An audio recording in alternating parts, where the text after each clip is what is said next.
Over the last few seasons, the Sun Belt has gone from one of the worst Group of 5 conferences to one of the best and most competitive. Last year alone, the Sun Belt saw 12 of their 14 league members make the postseason. And I fully expect this conference once again to be extremely competitive, extremely fun, got the Fun Belt in there, and what I believe is truly a wide open conference. So welcome back to the Gridiron Expert, guys. So glad you could join us today to break down the Sun Belt, our official predictions for every single team and our projected standings for this upcoming season. As always, please continue to like, comment, subscribe, share our videos, and of course, check out everything down in the description below. That includes our website, thegridironexpert.com, home of those exclusive expert picks.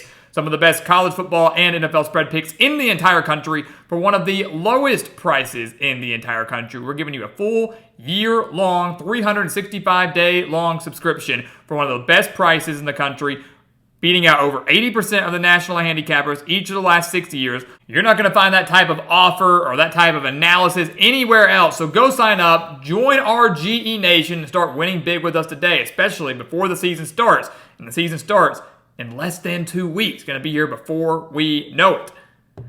So let's take a look at the Sun Belt, guys. Let's go ahead and just pull up our graphic. One of the few conferences among all of college football that still does divisions. We've got the East Division. We've got the West Division. We'll start over in the East, which typically, over the last few years, I would argue has been the more competitive side of the conference. You've got teams like App State, James Madison, Coastal Carolina, Georgia Southern. The addition of Marshall a few years ago made this conference even stronger, made this division even stronger. But right now, we've got App State owning the tiebreaker over James Madison to win the Eastern Division. Last year, the Mountaineers went 9-5. They were the Sun Belt Conference runner-up, and they returned loads of talent. They got their quarterback returning, Joey Aguilar, who threw for over 3,700 yards and 33 touchdowns last year. His top 4 pass catchers from last season returns. You've got one of the best quarterbacks in this conference with a lot of talent at his disposal. 6 starters back on defense.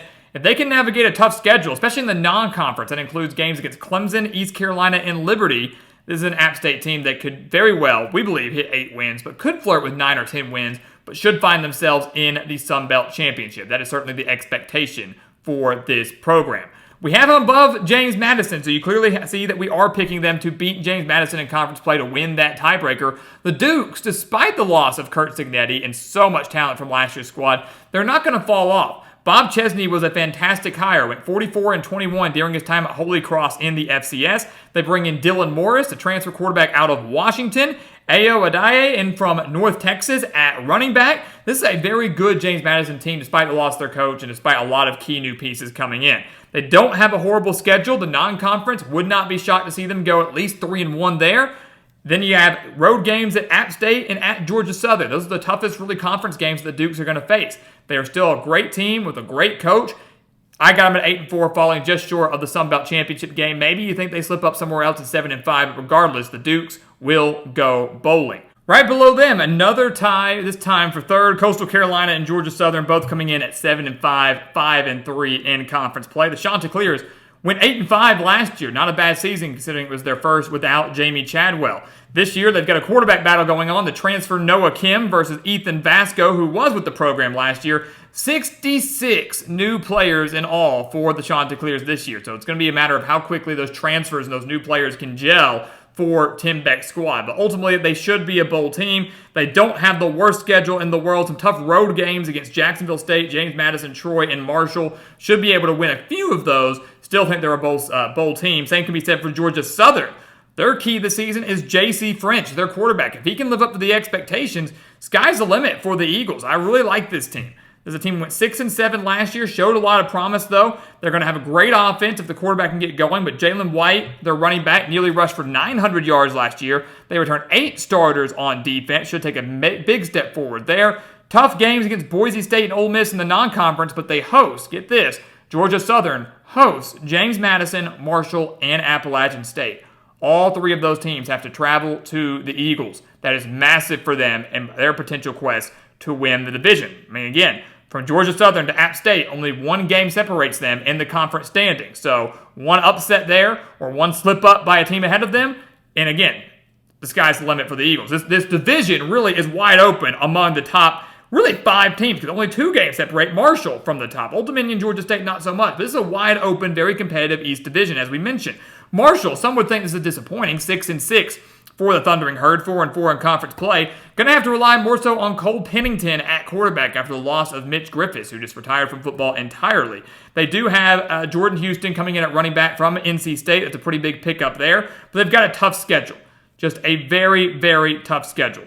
Got to go to Ohio State in the non-conference. They do host App State. They have to go to Georgia Southern, to James Madison. So they're not going to fare too well in the non-conference more than likely. The conference slate is a lot more tough than people realize. Marshall's got a solid team. They've got talent, but they face one of the most difficult schedules in the Sun Belt, and I think it's going to hold them back this year. Still, regardless, going to find themselves in the postseason yet again. Old Dominion, Georgia State. Some would think it's a surprise to see the Monarchs this low. I don't. They went 6-7 last year. All 6 of their wins by 1 possession. So if Old Dominion had gone 2-10, 3-9, 4-8 last year, would you be that shocked to see them at 2-10 this year? No, they were a very fortunate team last year. Won their final 2 games in upset fashion to get to the postseason, and then blew a 28-point lead in their bowl game. Now, yes, they have a veteran quarterback returning in Grant Wilson. Yes, the anchor of their defense, Jason Henderson, who had 170 tackles last year, is returning, although it's coming off an ACL injury. But the Monarchs also have a brutal schedule. South Carolina in the non-conference, ECU, Virginia Tech, at Bowling Green, a competitor in the MAC. And then in conference play, at Coastal Carolina, at Arkansas State, Texas State. So they draw 2 of the better teams out of the Western Division. They've got a brutal schedule, guys. They were fortunate to go bowling last year. I think they take a pretty big step back this year. Maybe a team that isn't as bad as the record shows, but it is going to be a rough season. Same can be said for Georgia State. New head coach Dell McGee comes in, got it a late start. Didn't get started with this program until the spring. They now lose their quarterback, their 1,300-plus yard rusher from last year, plus their dual-threat quarterback, who was the number 2 rusher on the team last year. They only have 2 of their top 5 wide receivers coming back. They lose 4 offensive linemen. They only have 6 starters back on defense. The Panthers are just going to be in for a world of hurt. After being a perennial bowl team for quite a while, they're going to take a big step back in what's a bit of a mini rebuild of this program. Over in the West, a little bit more cut and dry. A little bit more of a gap between the competitors here. Texas State, it's their division to lose. The Bobcats are the best team in this division. Some would argue the best team in the Sun Belt. We've got them at 11-1, just 1 conference loss, and they are college football playoff contenders. The highest ranked Group of 5 champion will go to the college football playoff. That could be Texas State, especially if they can find a way to go undefeated, and that's not out of the question. They host UTSA and Arizona State in the non-conference. So if they can win both of those, they're looking really good. We believe they will, obviously. If they can find a way to run the table in Sun Belt play and then win the championship, they will be flirting with that college football playoff spot. G.J. Kinney is going to be a coach at a power program probably as soon as next year, especially if this comes to fruition. Led them to an 8-5 record and a bowl win last year, their first in program history. They bring in Jordan McLeod, the highly touted transfer quarterback out of James Madison. So we've got a veteran QB there, a veteran QB from a dang good team last year. Ismail Mahdi returns at running back after rushing for over 1,300 yards last year. Their top wide receiver, Joey Hobart, returns. This is an offense that averaged over 36 points per game. Will do so again this year, and they have 9 starters back on defense. The Bobcats are the real deal. I don't see many teams in this conference, maybe many teams across the board that can stop this offense. Playoff contenders, no doubt. And obviously the undisputed champions of the West. Louisiana, right behind them, 7-5, 5-3. Same with Arkansas State. So those 2 teams tying there, and the Raging Cajuns getting the edge in the standings. We do have them beating the Red Wolves this season. But there's a team that went 6-7 last year. Probably was a team that was a little bit better than their final record showed. They've got a veteran quarterback returning, though, in Chandler Fields.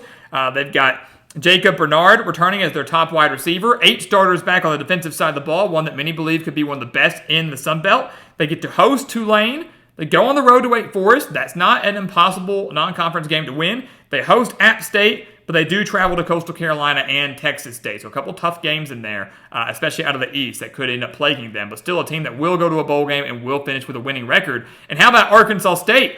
Also finishing with a winning record. They finally broke through last year under Butch Jones, made the postseason, got robbed in their bowl game, got absolutely robbed in that final onside kick attempt. But this year, 10 starters are back on offense, led by Jalen Rayner, one of the best quarterbacks in this conference. Dual threat capability as well. They have Jaquez Cross coming back at running back, a great core of wide receivers, 6 starters back on defense, and that's ultimately the difference maker for Arkansas State is how quickly the defense can get better. It was horrendous last year. I'm not expecting it to be great this year, but if they can take a couple steps forward, they might be able to pull off an upset or two. I've got them at 7-5, a winning record in conference play.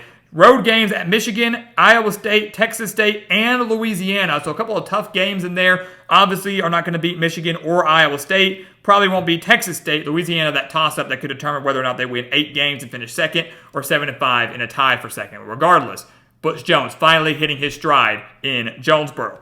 Troy, back-to-back Sun Belt champions, and we've got them at 6-6. Why? Because they lose a lot. Their head coach, John Summerall, departs for Tulane. They lose their quarterback, their running back, 2 of their top 3 wide receivers. Only 4 starters total are back for the Trojans. I do like their new hire. Gerard Parker, the Notre Dame offensive coordinator, comes in as the new head coach of Troy. I think he's going to do very well here. And I don't expect Troy to completely fall off. They're not completely devoid of talent. But they have road games at Memphis, Arkansas State, Iowa, Georgia Southern. Very tough road slate for the Trojans as they're trying to deal with a new coach, new systems, new schemes, new players.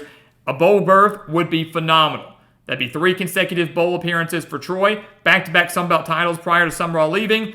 The program is not going to completely fall off, and I do believe they can get there barely this year.